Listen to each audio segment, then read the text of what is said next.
Olá, povo de Deus!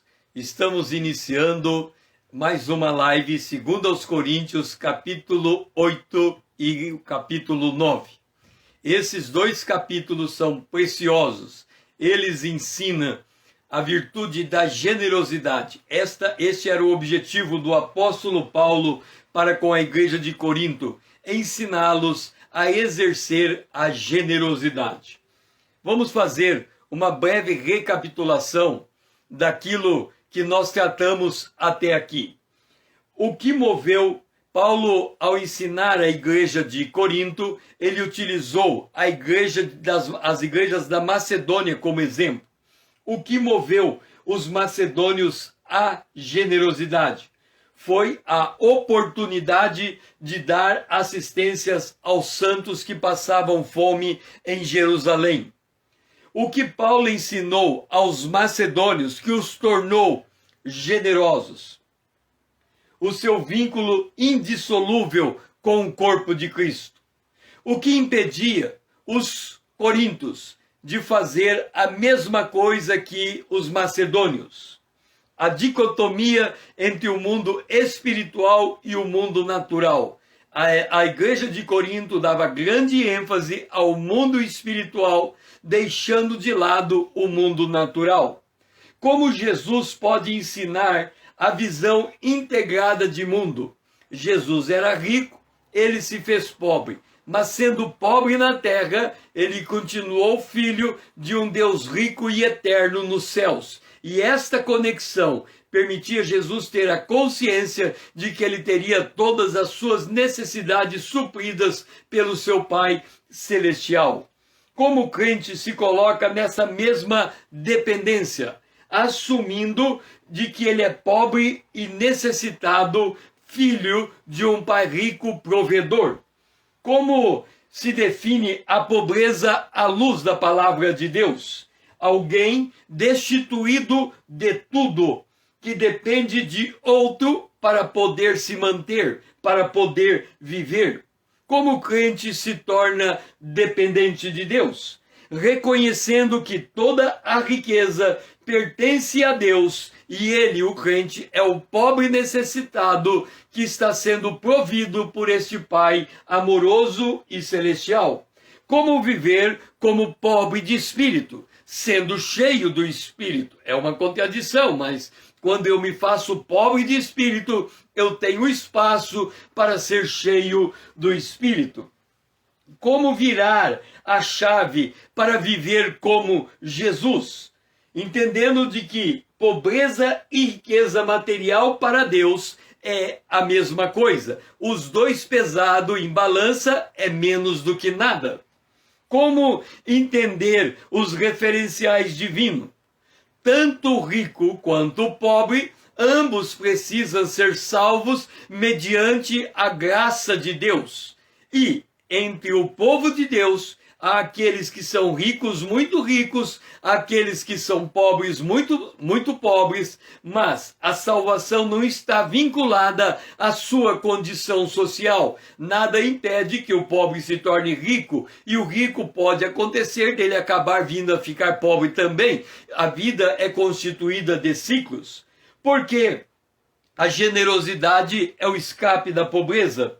Porque o fiel no pouco é colocado no muito. Se no pouco, na sua pobreza, você permanece fiel a Deus, você é colocado no muito. E agora nós vamos responder como a situação financeira reflete as crenças. Vamos para 2 Coríntios, capítulo 8, o versículo de número 12. Nós estamos fazendo uma exposição de 2 Coríntios 8 e 9, verso a verso. Chegando no 12, encontramos a seguinte passagem. Porque se a boa vontade será aceita conforme que o homem tem, e não segundo o que ele não tem. Seja bem-vinda, Vanessa. Note uma coisa, quando o homem se propõe a ofertar, a situação é esta. Paulo, ele escrevendo em 1 Coríntios capítulo 16, o versículo 2 e 3, ele passa uma instrução a todas as igrejas daquela região, Macedônia, incluso a igreja de Corinto, e ele diz: no primeiro dia de cada semana, cada um de vós ponha de parte em casa, conforme a sua prosperidade, e vai ajuntando, para que se não faça coletas aos santos quando eu for. Então Paulo dá a seguinte instrução às igrejas que ele pastoreava: cada começo de semana, retira um pouco do que você tem, coloque à parte e destine este valor à igreja de Jerusalém, que está passando por grande fome. Só que Paulo, ele dá uma medida: cada um deve dar conforme o que tem, e não segundo o que não tem. Observa o comportamento do apóstolo Paulo quando ele faz um pedido de oferta a uma igreja. Ele conhece, o apóstolo Paulo não é aquele pastor de púlpito. O que é um pastor de púlpito? É um pastor que não conhece as suas ovelhas nas suas casas. Ele não conhece a sua ovelha de entrar na cozinha e abrir a geladeira. Ele não conhece as suas ovelhas nas suas necessidades. Então esse é o pastor de púlpito. Ele administra tudo de longe. Ele perde o contato com a necessidade. Então, se ele pede para alguém, entrega 1.000, entrega 2.000, entrega 10.000, 20.000, ele não tem noção do que ele está pedindo, porque ele não sabe a dificuldade de cada um dos seus membros. Diferente.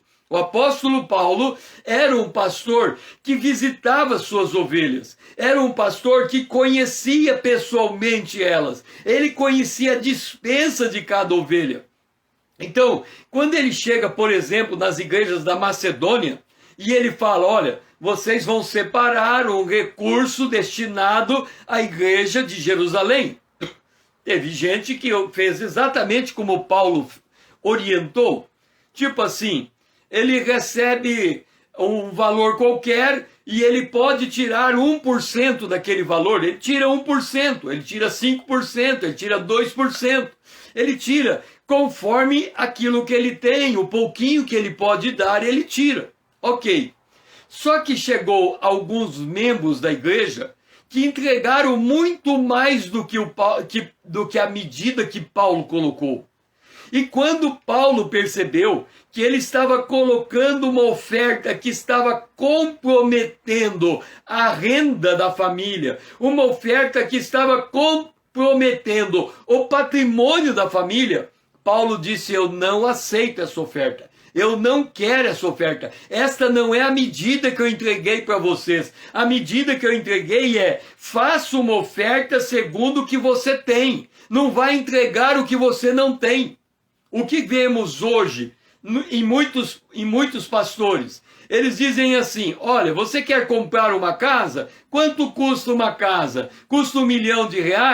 Então você entrega para ela o valor da casa, ou 10% da casa. Você já entrega uma oferta de 10%, um dízimo antecipado de uma casa que você nem tem. Ou então ele fala assim: não, você entrega o teu carro, porque você entregando o teu carro, você vai ser abençoado por Deus. Então a pessoa, ele olha e enche os olhos e busca o máximo da pessoa. Diferente era o apóstolo Paulo, que buscava o mínimo da pessoa. Só um momentinho. Ele buscava o mínimo da pessoa.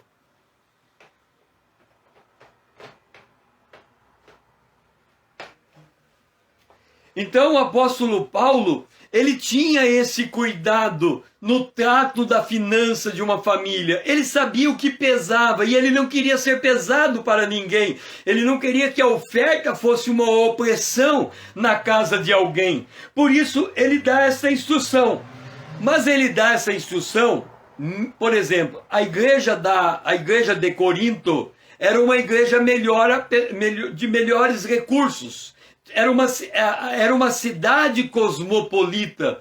Então, eu moro em Londrina, seria uma cidade como Londrina, seria uma cidade como Curitiba, seria uma cidade de grande influência. Então, as pessoas que habitavam naquela cidade também tinham boas posses. E quando Paulo chegava em um lugar, ele pregava aos homens eminentes para poder levantar uma liderança forte. Já o caso das igrejas da Macedônia era uma igreja que vivia em profunda pobreza e grande tribulação. Mas Paulo havia ensinado por onde ele passava, dizendo: tenho-vos mostrado em tudo que trabalhando assim é mister socorrer os necessitados e recordar as palavras do próprio Senhor Jesus. Mais bem-aventurado é dar do que receber.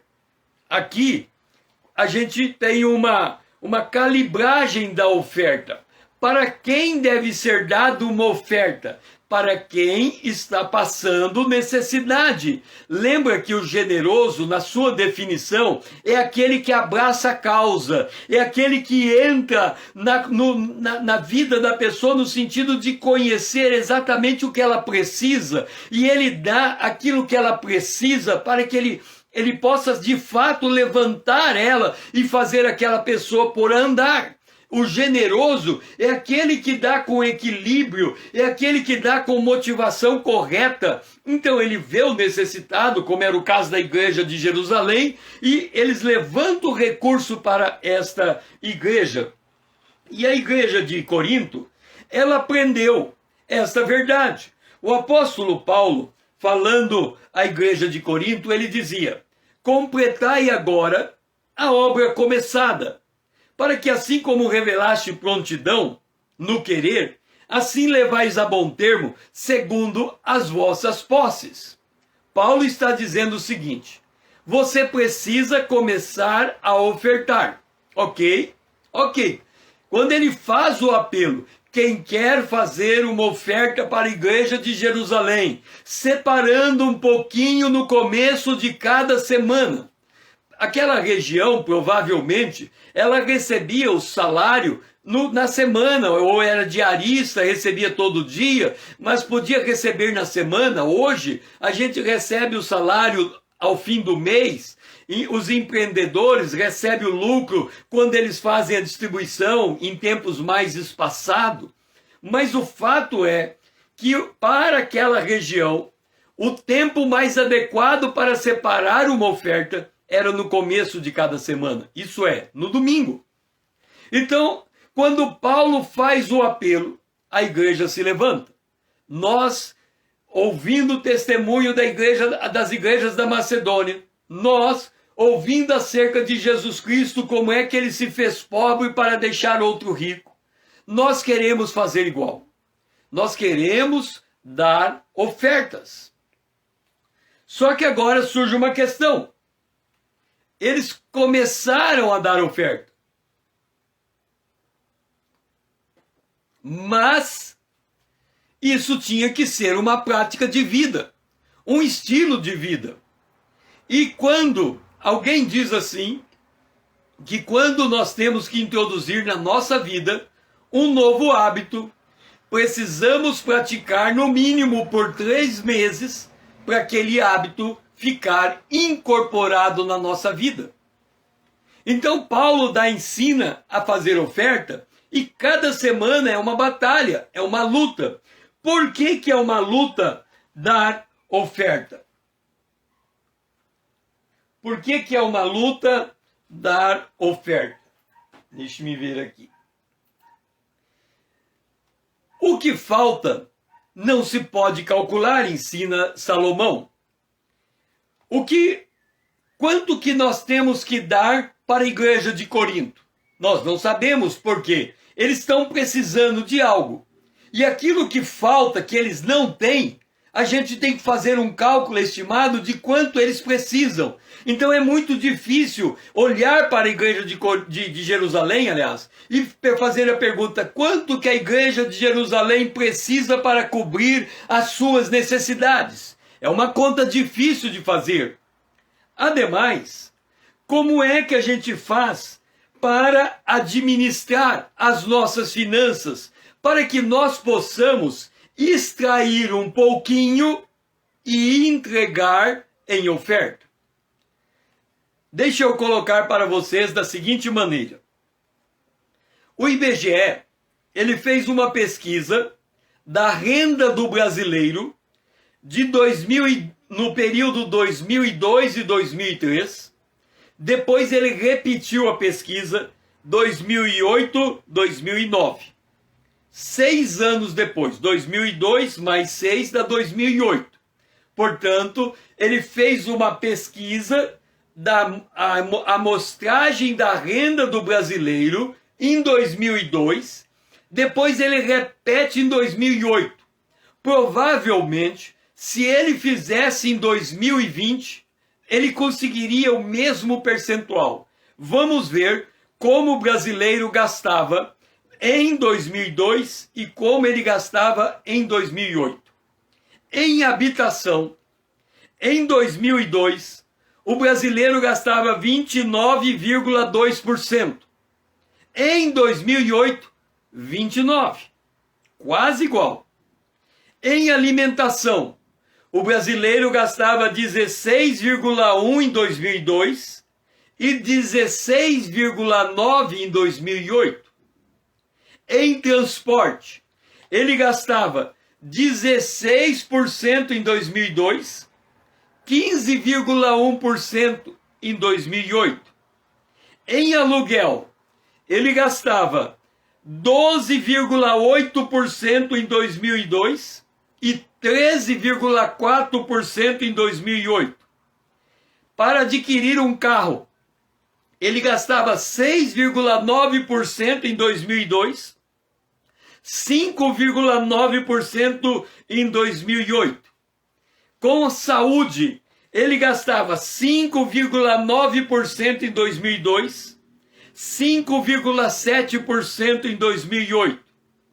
Em vestuário, ele gastava 4,5% em 2002, 4,6% em 2008. Em educação, ele gastava 2,5% em 2008, 3,3% em 2008 e 2,5% em 2002, 3,3% em 2008. Eletrodoméstico, ele gastava 2,1% em 2002, 1,9% em 2008. Higiene e cuidados pessoais, ele gastava 1,9% em 2002, 1,8% em 2008.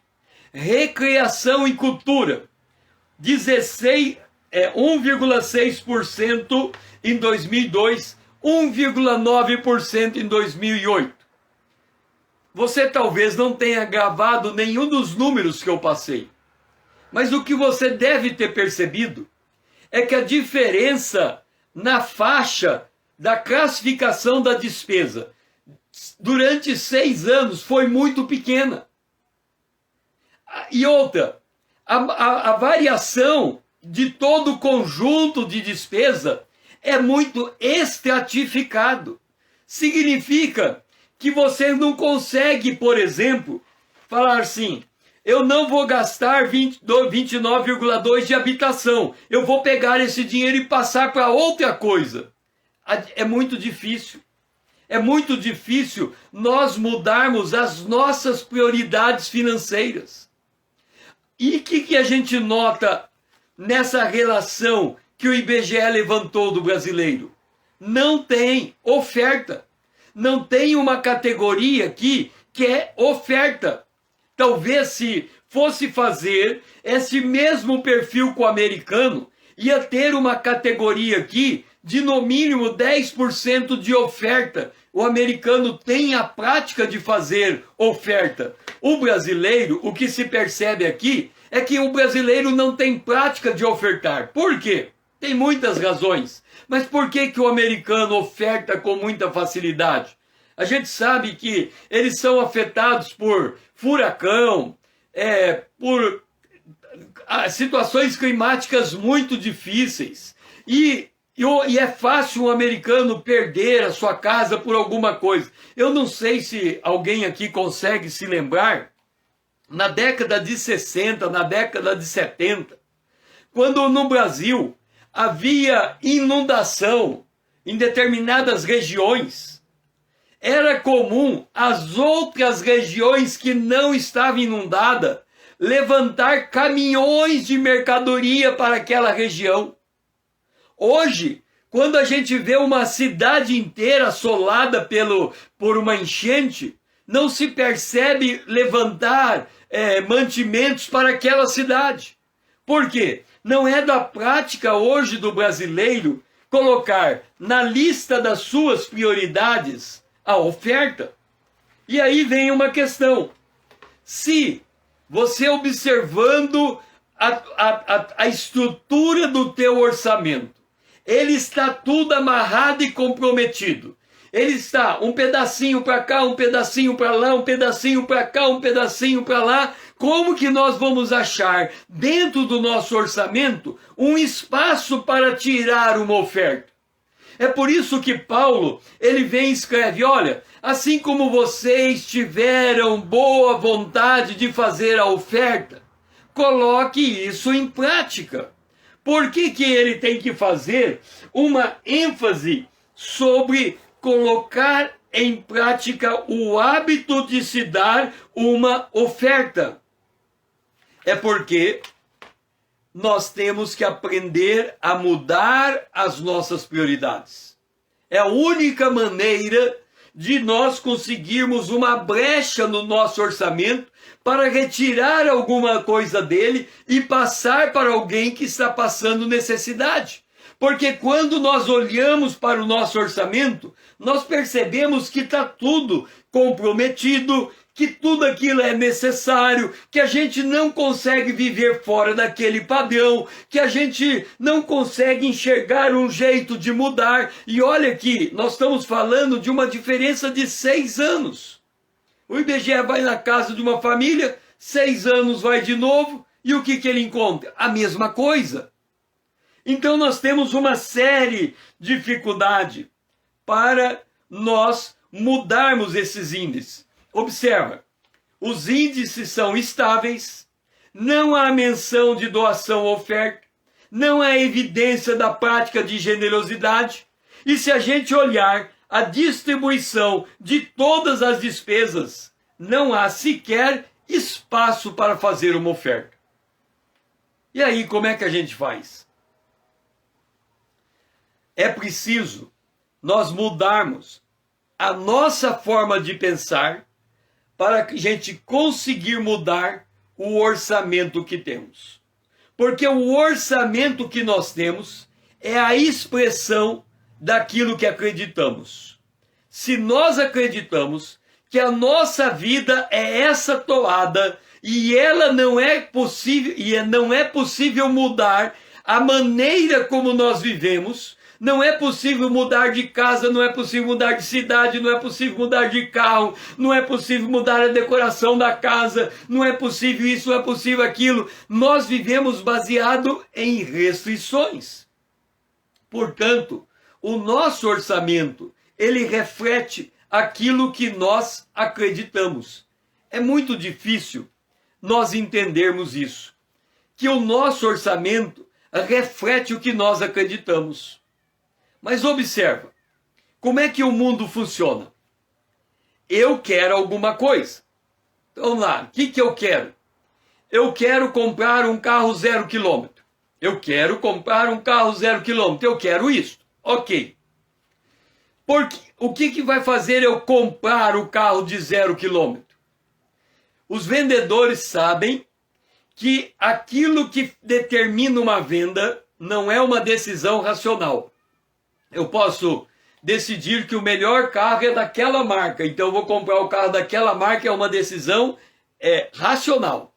Mas o vendedor sabe que o que comanda é a decisão emocional. Eu preciso desejar ter aquele carro. Desejar ter aquele carro por quê? Porque para que eu possa ter força para tirar aquele carro da concessionária, eu tenho que mudar um monte de prioridade. Aquele carro tem que estar no topo da minha prioridade para que eu consiga afastar as demais, criar uma folga e adquirir aquele carro. Então, essa mudança de prioridade é uma mudança que depende de emoção. Não adianta eu querer comprar o carro se eu não desejar ardentemente adquirir esse carro. Mas tudo bem. Eu quero comprar o carro, eu estou disposto a fazer sacrifício, eu quero mudar o meu orçamento, eu quero abrir o espaço para comprar aquele carro, eu preciso, sei lá, se ele for financiado, pagar uma prestação, eu tenho que abrir um espaço no meu orçamento. Mas eu preciso crer. Crer em quê? Crer que se eu comprar esse carro financiado, eu vou ter renda todo mês para pagar o carro. Então eu tenho que crer. Não basta eu querer, não basta eu desejar. Eu tenho que acreditar que o valor da prestação cabe dentro do meu bolso. Então eu tenho que crer. E quando eu creio que é possível comprar aquele carro, eu tenho que ter fé. O que significa ter fé? Eu tenho que ir lá na concessionária, assinar todas as documentações, financiar aquele carro e então eu passo a ter o carro. Então olha tudo que teve que envolver para que eu tirasse o carro da concessionária.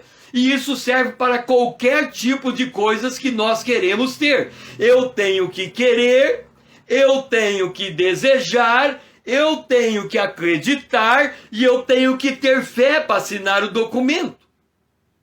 Ok. O que significa isso?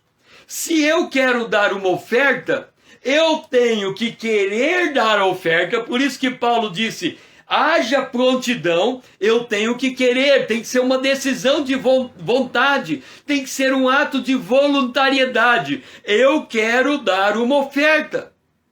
Agora, depois que eu decidi que eu quero dar uma oferta, eu tenho que, eu falo assim, eu quero dar oferta. Para quem que eu vou dar oferta? Ah, não, olha só, Jerusalém está passando fome.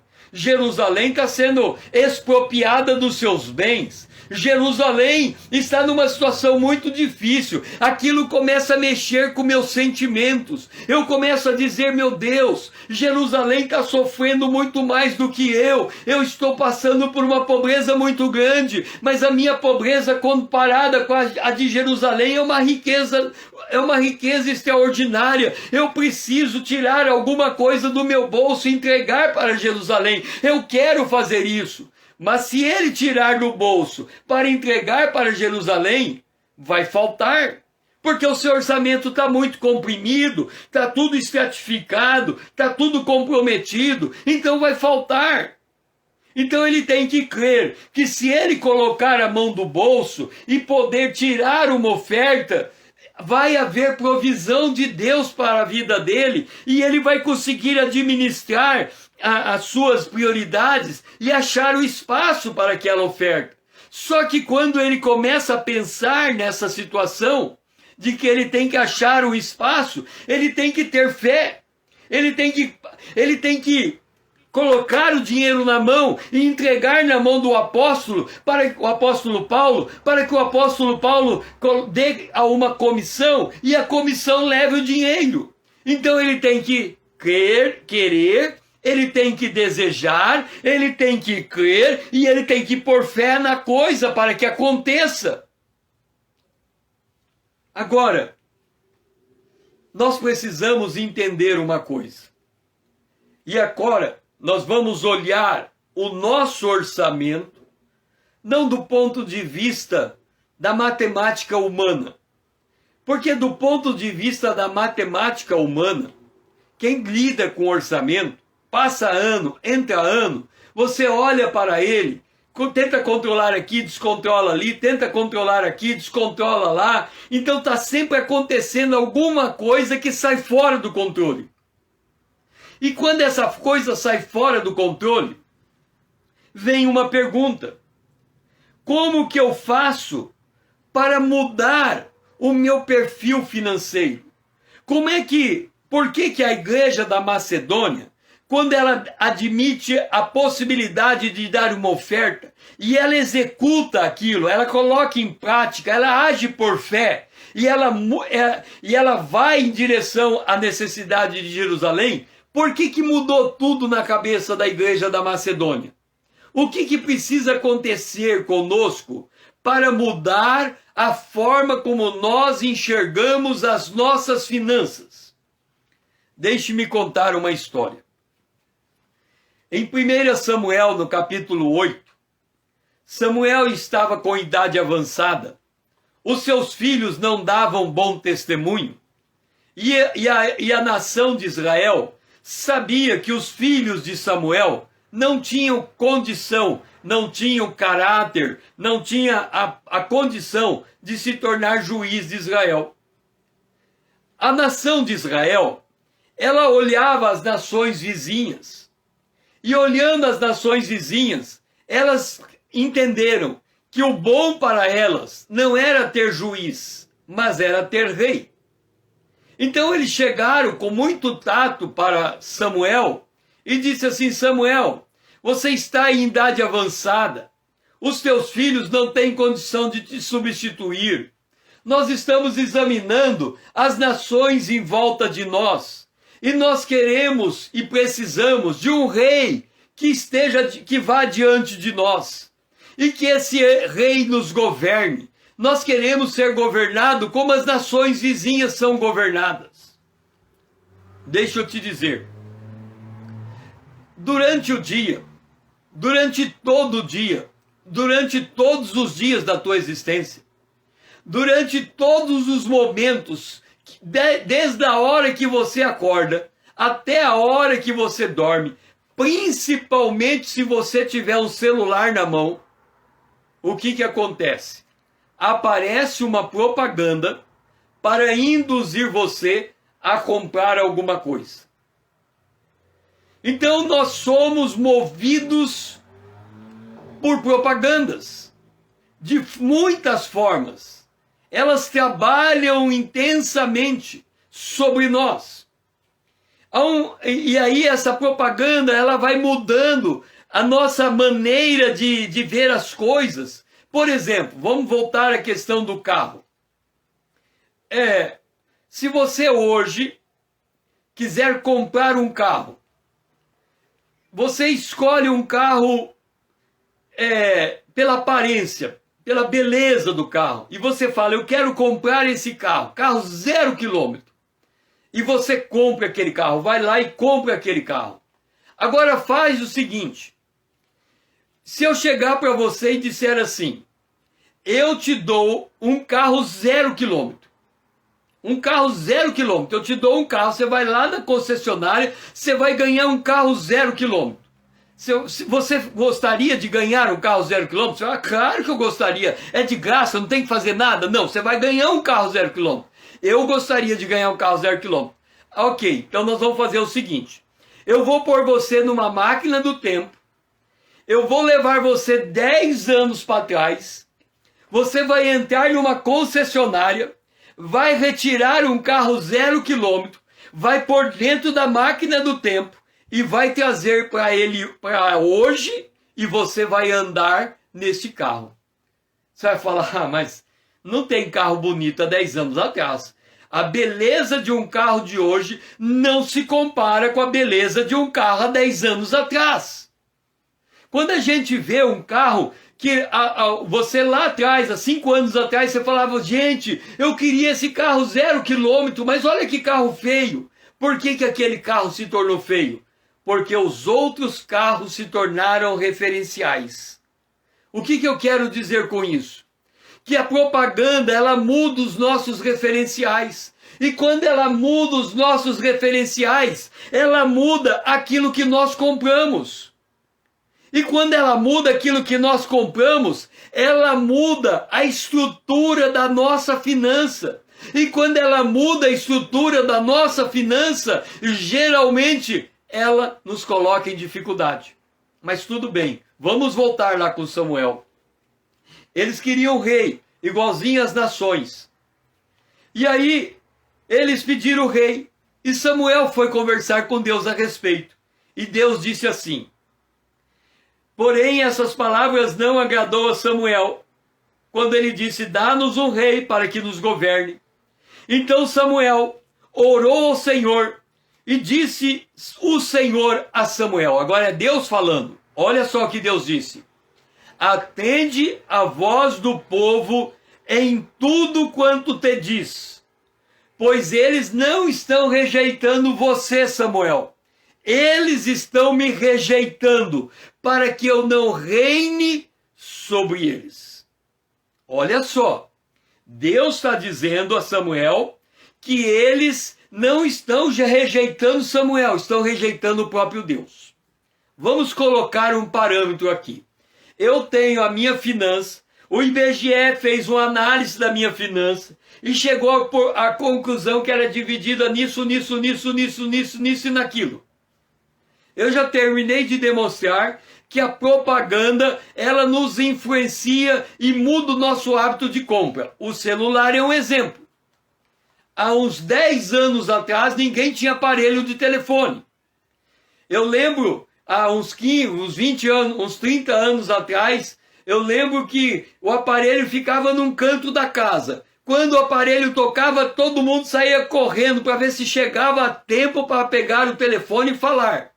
Hoje, o telefone é uma... Todo brasileiro tem um telefone, quer ele seja rico, quer ele seja pobre. Como é que o telefone entrou no orçamento do brasileiro? Por causa da mídia, da propaganda, foi incutido na cabeça dele que ninguém mais pode viver sem o telefone. Ok. Então, o que eu estou dizendo com isso?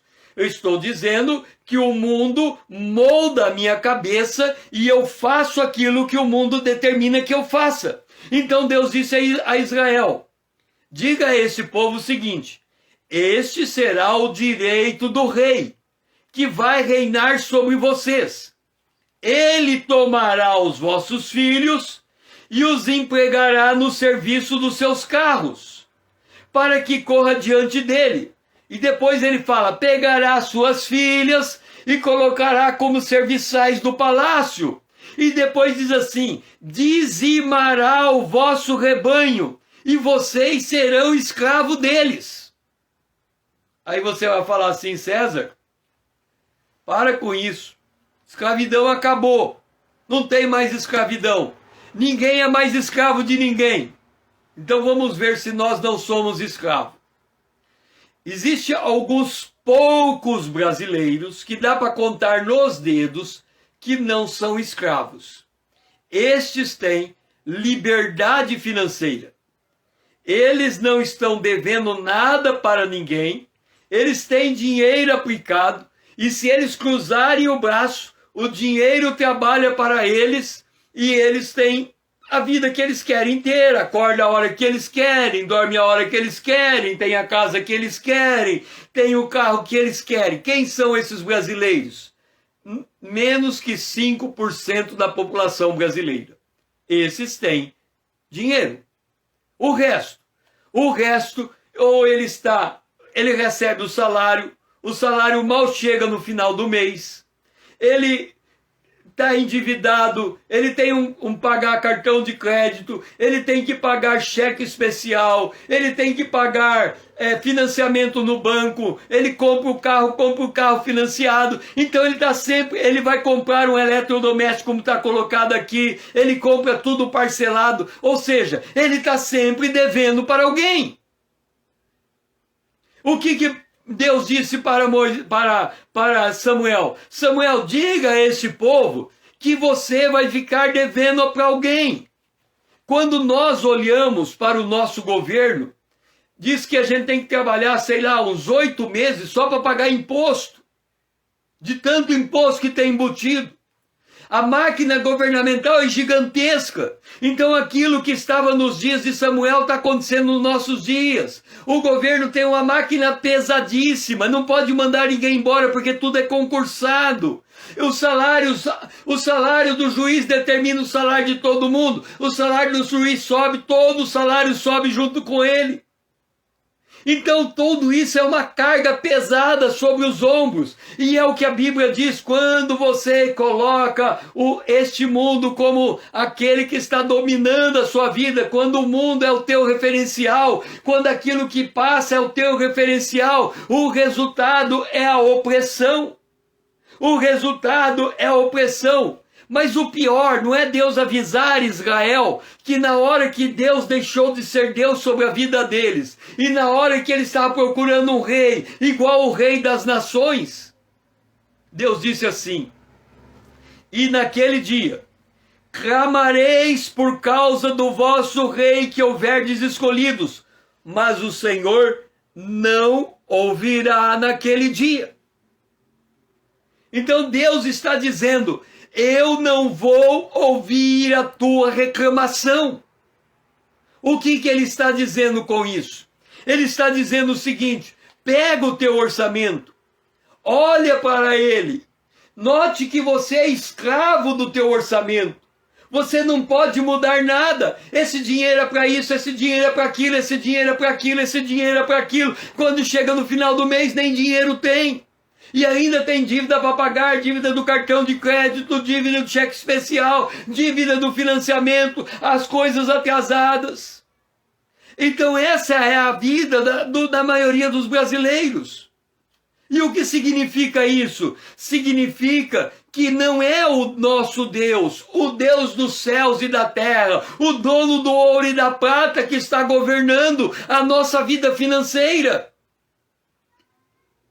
Então, quando Paulo ele vai falar de oferta, ele é como se ele estivesse puxando um fio de lã, um novelo de lã, e ele vai puxando o fio, e ele fala: olha, você vai tirar a tua oferta, como é que está a questão da habitação? Você vai tirar a oferta, como é que está a questão do aluguel? Você vai tirar a oferta, como é que está a questão do vestuário? Aí a pessoa vai dizer assim para Paulo: Paulo, eu estou preocupado com o que eu vou comer, com o que eu vou beber, com o que eu vou vestir. Paulo, eu estou preocupado com o dia de amanhã. Paulo, eu estou preocupado com a crise econômica que está afetando o nosso país. Paulo, eu estou preocupado olhando para os dias de hoje com a pandemia. Paulo, eu estou preocupado porque os comércios estão fechando. Paulo, eu estou preocupado. O que significa isso? Nós estamos olhando para a nossa volta e só vendo crise, crise, crise, crise, crise, crise. E aí a gente olha para o nosso orçamento e ele também está em crise. Quem é que governa esse mundo para ficar desta forma? O apóstolo Paulo vai e explica. Porque quando Israel falou: nós queremos um rei igual ao rei das nações. Quem é o rei das nações? Paulo fala que o rei das nações é o Deus desse século. E aí ele vem e diz: nos quais andaste outrora. Ele falando, entenda uma coisa. Quando Jesus nos libertou, ele tirou das trevas e nos transportou para o reino do Filho do amor de Deus. Esse ato de transporte já aconteceu. Voltando à live, porque nós tivemos uma desconexão, então eu resolvi fechar essa live, fazer a gravação dela e abrir novamente para dar continuidade. Então, nós, voltando ao ponto em que nós estávamos falando a respeito do Deus desse século, do Deus desse mundo. Então o apóstolo Paulo, em Efésios capítulo 2, o versículo 2, ele diz assim, que o mundo anda segundo o curso deste mundo. O homem sem Deus anda de acordo com o curso desse mundo. Qual é o curso desse mundo? Quando nós olhamos toda a máquina de propaganda, ela coloca dentro de nós os referenciais que determinam a condição financeira que nós possuímos. Então, nós andamos segundo o curso desse mundo. Nós andamos também segundo o príncipe das potestades do ar. Significa que Satanás, aquele que mesmo que tentou Jesus, aquele mesmo que falou para Jesus que ele tinha todos os reinos do mundo em sua mão, aquele mesmo que disse para Jesus ajoelhar diante dele e o adorar, este é o que governa este mundo.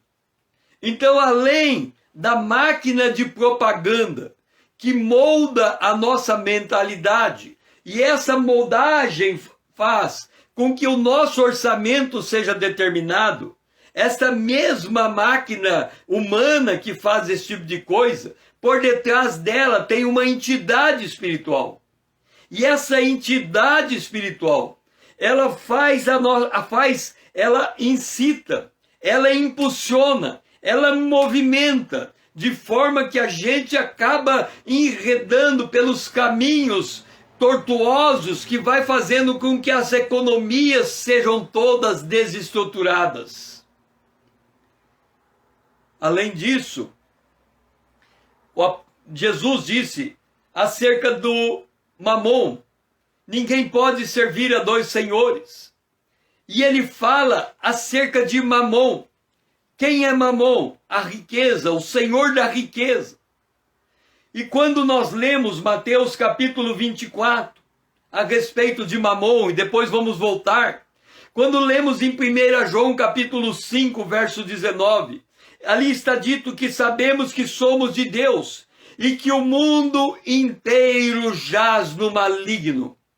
Então nós temos que observar que as nossas finanças, elas são determinadas não somente por aquilo que desejamos ou queremos, mas por aquilo que é incutido em nossa mente e que se constitui um tipo de crença que molda a forma como gastamos, como consumimos, como adquirimos.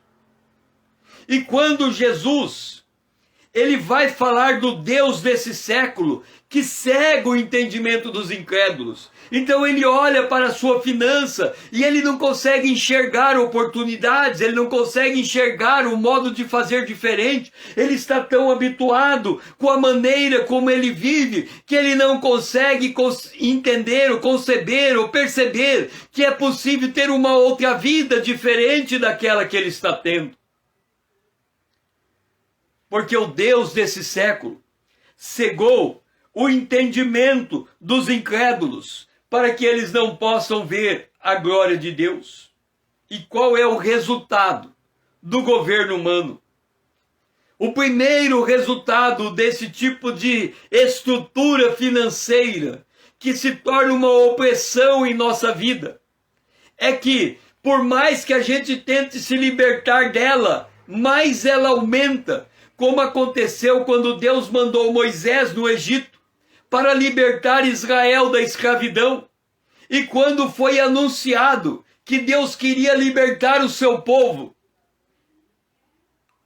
foi registrado o seguinte: e exigirei deles, o faraó dizendo, a mesma conta de tijolo que antes fazia, nada deve ser diminuído. Eles estão ociosos, eles querem sacrificar ao seu Deus, então vamos agravar o serviço sobre eles, para que eles se apliquem ao trabalho e não deem ouvido a palavras mentirosas. O que nós estamos dizendo? Que a estrutura financeira que nós temos é moldado segundo a crença que nós temos, e essa crença que nós temos, ela é de acordo com o curso desse mundo, ela é de acordo com o príncipe da potestade das trevas, ela nos cega e nos impede enxergar dentro da nossa estrutura financeira como podemos arrecadar dinheiro para poder entregar em oferta. Então a gente se perde e se percebe completamente prisioneiro da nossa faixa de renda. Limitados. Quando Deus disse a Israel, ele disse a Israel, é o seguinte: vocês querem um rei como as nações? Eu vou dar um rei. Mas vocês saibam o seguinte: quando esse rei estiver governando sobre vocês, e vocês acharem que o jugo está pesado, vocês vão clamar a mim, eu não vou ouvir. porque foi decisão de vocês viverem nesse perfil de renda, nessa maneira de entender a vida.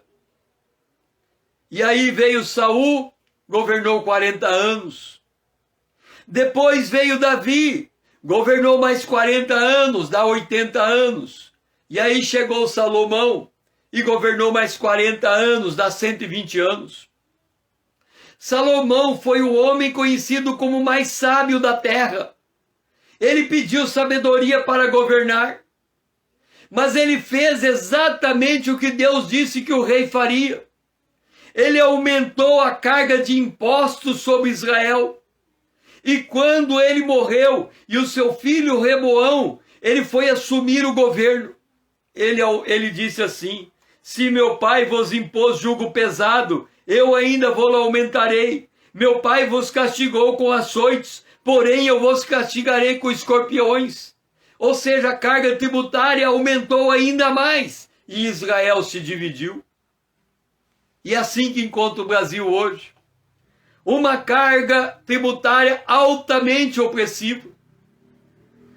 Uma carga de juro, de custo financeiro altamente opressivo. E a gente olha para a nossa finança e a gente não consegue achar espaço para usar a nossa finança para a obra de Deus. E o apóstolo Paulo, ele fala acerca do Deus desse mundo e quem vive debaixo desse governo. Lembrai-vos que outrora, vós gentios na carne, chamada em circuncisão por aqueles que se intitulam circunciso, na carne por mãos humanas, naquele tempo estáveis sem Cristo, separados da comunidade de Israel, estranhas alianças da promessa, não tendo esperança e sem Deus no mundo. E nós, que fomos transportados do reino das trevas para o reino do amor de Deus, a nossa mentalidade ainda vive debaixo desse tipo de opressão. Ainda não conseguimos abrir a nossa mente para entender a matemática do reino de Deus. Nós ficamos presos à matemática desse mundo. Como então entrar debaixo do controle de Deus? É esta pergunta que nós temos que responder, que vai ser o objetivo da nossa próxima live. Como entrar debaixo do controle de Deus? O que nós temos que entender nessa live de hoje é que quando o IBGE faz o quadro da nossa finança, coloca as faixas de classificação de receita, de despesa, e nós percebemos que, passados 6 anos, o nosso perfil de renda é praticamente o mesmo, talvez até um pouco pior. Mostra que a gente está limitado na nossa maneira de entender o reino de Deus. E aí Paulo vem e ensina a igreja de Corinto: aprendam a ser generosos, porque é a única maneira de quebrar esse tipo de jugo. É a única maneira de vocês se aperceberem que quem governa o homem, de fato, é Deus. É a única maneira de nós descobrirmos que não é o príncipe desse mundo que governa as nossas finanças. Quando nós adquirimos esse entendimento, então a nossa estrutura, o nosso perfil de renda começa a ter uma mudança. Que o Senhor seja louvado. Estarei encerrando, esperando você amanhã, no mesmo horário, às 20 horas.